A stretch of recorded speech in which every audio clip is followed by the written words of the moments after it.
Halo Sensikers, kembali berjumpa bersama saya Denny Darko. Tidak ada yang namanya misteri, yang ada adalah tanda-tanda yang kita semua coba untuk mengerti. Polemik antara Dewa Kipas dan Gotham Chess ini semakin asik untuk ditonton, apalagi sejak Master Deddy Corbuzier di sini mengangkat beritanya dan dia menginisiasi untuk mengadakan match atau pertandingan, tapi endingnya sih bukan antara Gotham Chess dan Dewa Kipas. Mengapa? Nanti akan saya ceritakan. Tetapi in case kalian semua kemarin internetnya mati atau pergi ke satu tempat yang gak ada internet dan sebagainya, jadi ini semua berawal saat Pak Dadang Subur atau dia ini diduga menggunakan satu akun bernama bernama Dewa Kipas di dalam situs chess.com.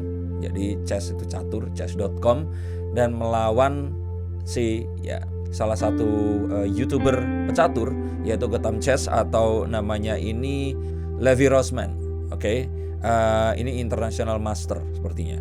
Dia Levi Rosman ini melawan beliau ini, dan beliau ini diceritakan ceritanya ini bukan siapa-siapa karena katanya pernah ikut turnamen tapi nggak jelas sehingga nggak ada gelarnya. Jadi sebenarnya ini orang yang terus kemudian masuk ke situs itu, dan memang si Levi Rosman yang menggunakan akun Gotham Chess ini melawan banyak sekali pecatur, dan dia ini melakukan ini katanya sudah 20 tahun dia main catur.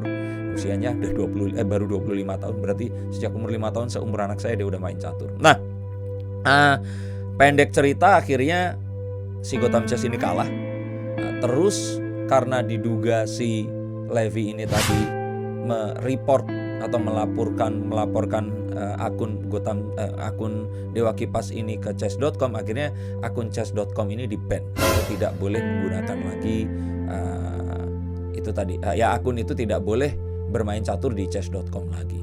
Nah, anaknya Ali Akbar ya kalau nggak salah namanya, dia ini berusaha untuk akhirnya menceritakan ini, dan dia ceritanya awalnya ke teman-teman saja. Saya sempat ngeliat di timeline saya waktu itu sebelum terus kemudian menjadi hangat dan diangkat ke podcast Close the Door, dan terus akhirnya menantang untuk mengadakan rematch lagi, tetapi ya mungkin karena sudah di-ban jadi nggak bisa.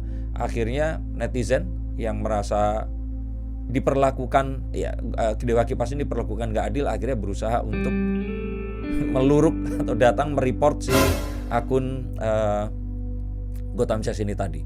Nah, yang terjadi kemudian adalah cyberbullying.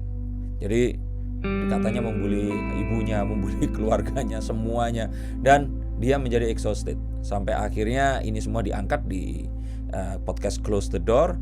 Dan yang pertama diinterview adalah Pak Dadang Subur ini tadi beserta putranya, mengatakan kalau dia nggak curang seperti yang dituduhkan.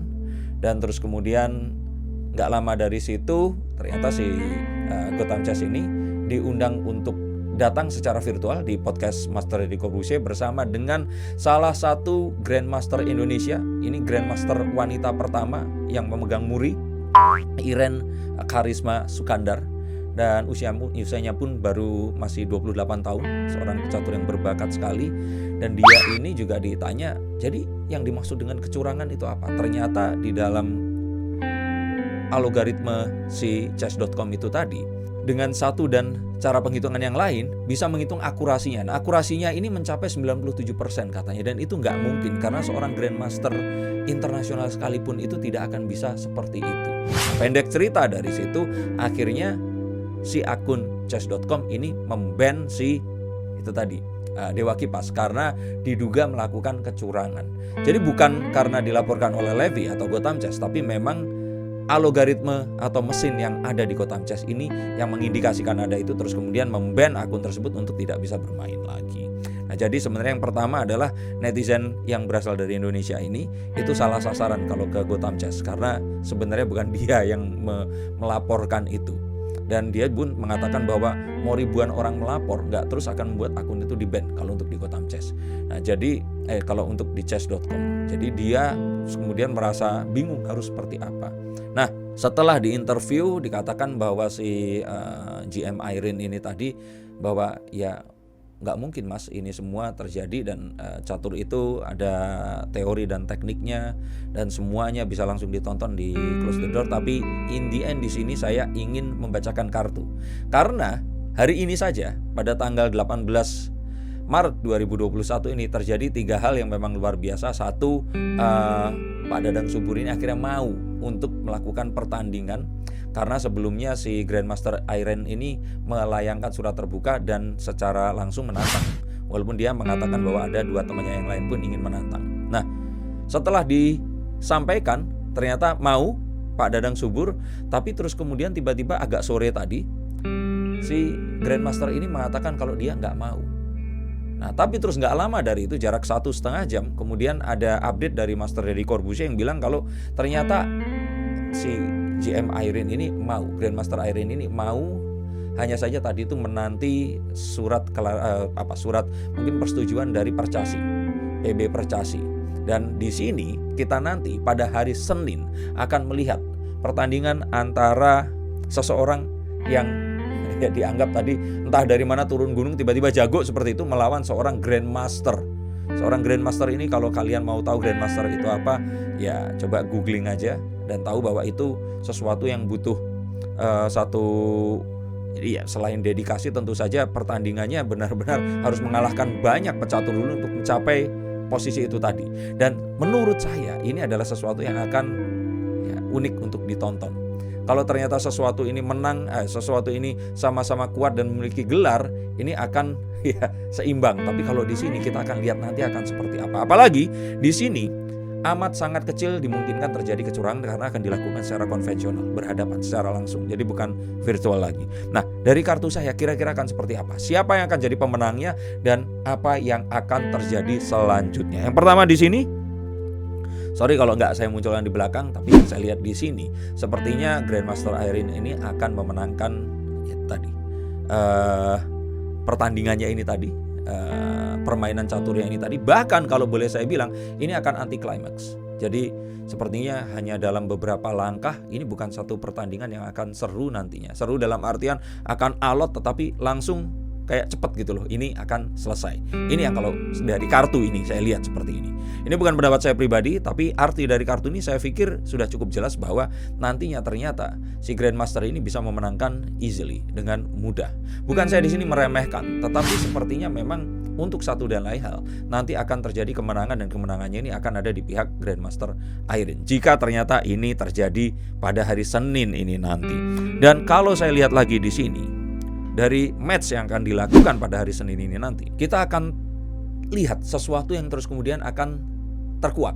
Nah, terkuak ini apa? Ini sesuatu yang awalnya tadinya itu tertutupi dan tidak terlihat, tapi kali ini akan terkuak dan orang akan tahu kenyataan ini, fakta ini tadi. Saya tidak ingin berpolemik apa-apa di sini, tapi ini adalah kartu yang menunjukkan kita nanti akan dihadirkan pada satu hal yang ternyata ini. Dan ini ternyata bukan satu niat yang buruk. Ini adalah satu hal yang positif kalau saya bilang. Tapi ya terus kemudian ini harus kita lihat dari banyak sisi. Tapi itu apa, saya nggak mau ngomong sekarang, tapi nanti kita akan lihat hari Senin, tinggal beberapa hari lagi dari hari ini, kurang dari 1 minggu, apa yang akan terjadi nanti. Dan kalau saya lihat di sini, kita harus mengapresiasi Master Deddy Corbuzier yang sudah menyediakan total hadiah senilai 150 juta. Jadi menang atau kalah akan dapat mungkin 150 kali ya, seperti itu. Dan ini menarik karena ya saya pikir sesuatu yang tadinya ini menghebohkan, terus terjadi satu cyberbullying di sini.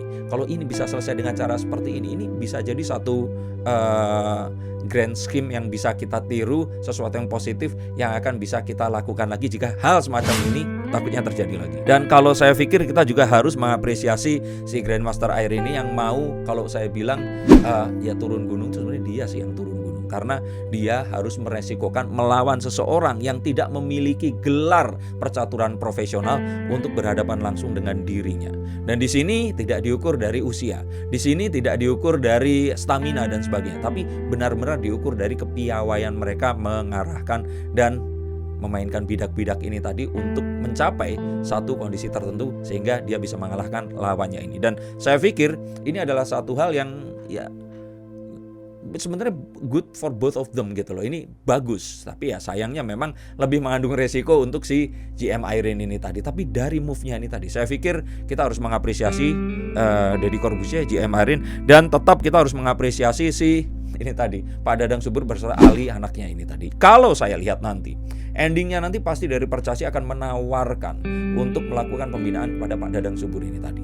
Jadi ini semua akan berakhir dengan kekeluargaan baik, bahkan menawarkan. Tapi yang saya lihat Pak Dadang Subur pasti akan menolak. Beliau akan menolak tawaran ini tadi, dan beliau akan mengatakan bahwa ya sudah, saya memang udah nggak catur lagi, saya seperti ini. Dia akan melakukan seperti apa yang dilakukan selama beberapa hari ke belakang, 2 minggu ke belakang, dan ini sesuatu yang kayaknya akan terjadi seperti yang saya ceritakan tadi. Dan kalau dibilang ya itu tadi berakhir dengan happy, karena terus kemudian ini semua akan, ya orang akan mengerti. Bahkan di titik ini sesuatu yang lebih baik, kesadaran lebih tinggi itu akan tercapai. Bahkan ini saya bilang akan menyelamatkan si Levi Roseman ini dari bulian. Akan selesai di situ dan tidak akan terjadi apa-apa lagi. Walaupun orang terus kemudian akan, ya coba sekarang lawan Levi, yang ya nggak ada poinnya. Karena memang kalau sudah melawan Irene, berarti ya kalau saya bilang ya sudah maksimalnya di situ gitu. Karena Levi sendiri mengakui bahwa Irene ini stronger than him. Jadi memang secara kasta ada di atasnya. Itu yang saya baca dari podcast ini tadi. Dan saya pikir ini semua yang akan terjadi, di mana kalau ini sudah tercapai, nggak usah dipanjang-panjangin lagi. Bahkan seharusnya kita berhenti di sini saat semuanya masih positif dan bisa kita kendalikan. Yang saya pikir di sini terjadi ini adalah masyarakat yang karena ya, ditambah adanya pandemi ini merindukan adanya Cinderella story, sesuatu yang indah terjadi, keajaiban yang terjadi, kayak benar-benar God given. Ini kebayang nggak kalau seandainya memang benar-benar ada seseorang yang nggak tahu dari mana, terus tiba-tiba dia bisa memenangkan satu hal yang minoritas melawan mayoritas, atau sesuatu yang lemah melawan yang kuat. Ini seakan-akan terjadi seperti itu. Padahal untuk di chess.com ini sesuatu yang wajar, di mana orang menanggalkan itu semua, mereka sekedar bermain catur untuk ya menyalurkan hobi mereka. Nah terus kemudian ini jadi permasalahan serius karena adanya accusation atau tuduhan yang terus kemudian saat mau dibuktikan karena terkendala banyak hal. Terus sebelum itu terjadi semua orang menyimpulkan dan semua orang merasa perlu ikut berkontribusi di sini. Jadi kalau saya pikir ini semua sebenarnya terjadi sesimpel bahwa masyarakat saat ini sangat-sangat merindukan cerita indah yang terjadi secara kebetulan, ajaib, dan terjadi di dekat kita, dan ini nggak bisa disalahkan. Dan ini semua seperti yang membuat ini semua terjadi. Dan kalau seandainya ini terjadi dengan akhir yang saya ramalkan tadi, harusnya cerita indah ini akan berakhir dengan sebuah, yaitu tadi ending yang indah. Dan kalau saya pikir lagi di sini, kita harus lihat bahwa seharusnya untuk menyelesaikan ini, orang sekelas Grandmaster Irene pun sebenarnya nggak perlu dia turun tangan. Seperti dia mengirimkan orang dulu yang di bawahnya, maksudnya dengan level yang belum setinggi dia ya, untuk melawan dulu, kalau berhasil nanti naik dan sebagainya. Walaupun ini tidak mengikuti satu kaidah di dalam percasi atau percaturan dunia internasional professional chess player ini tadi, tapi seharusnya dia nggak perlu segitunya untuk turun gunung. Kalau saya pikir ya ini tadi, saya ramalkan sih ini akan anti klimaks. Tapi saya di sini nggak terus kemudian anti ya sama Pak Dadang. Saya bahkan di sini ada di sisi Pak Dadang. Saya bertaruh untuk Pak Dadang. Tetapi saya lihat kartu saya kayaknya itu tadi, melihat sesuatu fakta yang memang akan bertentangan dengan apa yang saya harapkan. Tapi ya ini yang biasanya suka terjadi kan. Nah saya lihat di sini harusnya ini diselesaikan dengan yang lebih ya bukan fair ya, tapi yang lebih sepadan. Lawannya tuh sebenarnya bukan Irene Karisma, tapi ya wes sudah sampai di sini, kita akan lihat nanti akan seperti apa. Tapi ini juga tidak memungkiri bahwa saya yakin Pak Dadang ini pasti seorang great chess player also gitu loh. Nah terus saya juga merasa bahwa dari semua ini sebenarnya satu hal yang pasti, ini seperti adanya film yang di Netflix kemarin, itu judulnya saya lupa. Pokoknya itu terus membuat orang-orang jadi girang dan gandrung lagi kepada catur. Sesuatu yang terakhir saya mainkan like 25 years ago, 25 tahun yang lalu waktu saya kuliah, dan saya nggak pernah main catur lagi ever since gitu. Yang saya pikir dengan adanya ini, semua orang ini pasti akan mulai lagi pengen tahu catur ini seperti apa. Saya yakin kalau ini dimanfaatkan, yang jualan papan catur di Tokopedia ini pasti meraup keuntungan. Banyak sekali pasti situs-situs catur yang kemudian didatangin oleh orang Indonesia yang ingin bermain. Dan saya yakin dari anak-anak muda yang saat ini terinspirasi dari cerita ini, orang tua yang terus kemudian menyekolahkan anaknya catur, 5, 10, 15 tahun lagi akan lahir generasi-generasi pecatur profesional yang handal, yang kalau seandainya nanti mereka akan sukses, ingatlah bahwa mereka semua sebenarnya harus berhutang kontribusi terhadap peristiwa ini tadi. Ini yang saya lihat, bahwa ini akan dicatat sebagai sebuah sama kalau kayak dulu Romy Rafael mengenalkan hipnosis. Orang yang nggak tahu hipnosis itu apa, ya tahu sih, tapi nggak populer. Terus kemudian orang jadi pengen belajar seperti saya. Ini adalah satu eye opener yang membuat, ya walaupun bukan Pak Dadang Subur yang mengenalkan, tapi semua ini membuat orang jadi jatuh cinta lagi gitu loh. Ini ya, satu hal yang membuat saya happy, dan seharusnya sosial media itu dipergunakan untuk yang seperti ini. Dan sekali lagi untuk kalian semua, saya melihat ini hampir sama seperti kasus Vicky Naki. Kalau kita mau nasionalisme, sebaiknya jangan buta. Jadi maksud saya di sini, kalaupun kita ingin menunjukkan ketidaksetujuan, mau menunjukkan ketidaksukaan, atau ya hal-hal yang semacam itu, tunjukkan itu dengan positive way gitu loh. Sesuatu yang tidak sampai mengomentarin ibunya, keluarganya, itu kan gak salah apa-apa. Dan lagi pula seperti banyak orang katakan, jangan benci orangnya, benci apa yang dilakukannya. Nah ini belum tentu yang dilakukan itu salah, tapi terus konyong-konyong karena kita melihat dan mencermati satu potongan berita, potongan loh ya, dan terus kemudian kita menjadi marah dan melakukan sesuatu yang saya pikir itu adalah pelampiasan satu negatif energi yang seharusnya kepada tempat lain karena dia dipuji oleh sesuatu yang lain, kemudian salah alamat gara-gara sesuatu yang ya nggak tepat ini tadi. Kalau kita mau ngomong stres, seluruh dunia saat ini sedang stres, dan baiknya kita bisa mengambil nilai-nilai positif dari banyak hal yang kita saksikan dan terjadi di sekitar kita. Itu ramalan dari saya, dan kita sama-sama akan menantikan hari Senin lagi, beberapa hari lagi ini akan terjadi. Ini kayaknya lebih seru dibandingkan nonton Justice League-nya Zack Snyder. Kita akan lihat langsung ini akan seperti apa. Saya excited sekali. Saya jadi ingat dulu pertandingan saat saya masih umur 8 tahun, nonton pertandingan Om Elias Pikal melawan petinju dari Thailand. Seru banget. Ini sama-sama Indonesia dan ini adalah persahabatan. Tapi di sini kita akan lihat sesuatu yang seru, sesuatu yang akan truth opener. Kita akan tahu apa yang terjadi sebenarnya, dan harapannya dari itu kita selalu positif dan melihat ke arah yang positif dari apa yang terjadi nanti. Terima kasih sudah menonton tayangan ini, terima kasih sudah mengapresiasi, dan silahkan komen di bawah ini.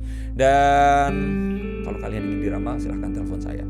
Tapi kalau kalian ingin menonton ini, ingat jangan taruhan loh ya, karena kan saya udah kasih tahu pemenangnya siapa. Sampai jumpa dan salam.